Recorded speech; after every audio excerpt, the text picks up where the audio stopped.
Представители «Русала» и инженера-самолетостроительной компании «МиГ», научные сотрудники Курчатовского института и МГТУ имени Баумана.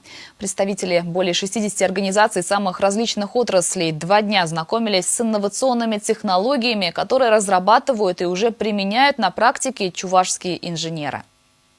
Алюминий – материал будущего, так утверждает председатель Ассоциации производителей, поставщиков и потребителей алюминия Валентин Трищенко. Легкий и прочный, он стремительно завоевывает лидирующие позиции во всех отраслях экономики. В, казалось бы, уже известной технике соединения сварки чувашские специалисты готовы сказать новое слово. Сегодня Чувашия может стать российским лидером по этому виду сварки, и будущее может быть более полезно для всей страны. Уже мы отгрузили первое оборудование в Санкт-Петербург, в Курчатовский институт. Там на судоверфях начнут применять уже с этого месяца. Специалисты предприятия «Сеспель» были одними из инициаторов проведения в Чувашии первого семинара. За прошедший год они проделали большой путь. В новых цехах представлен весь спектр продукции, который можно создавать по новой технологии.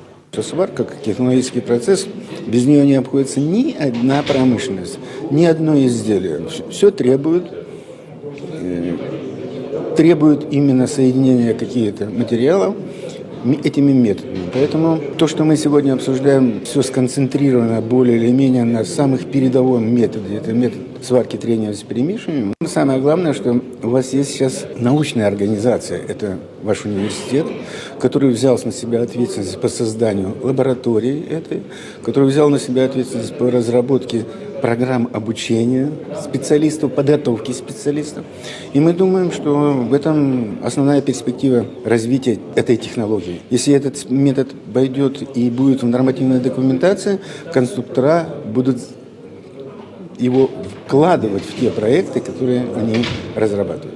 Но об этом специалисты, скорее всего, будут говорить уже на очередном семинаре в следующем году. Светлана Позднякова, Екатерина Янгалакова, Вести Чувашия.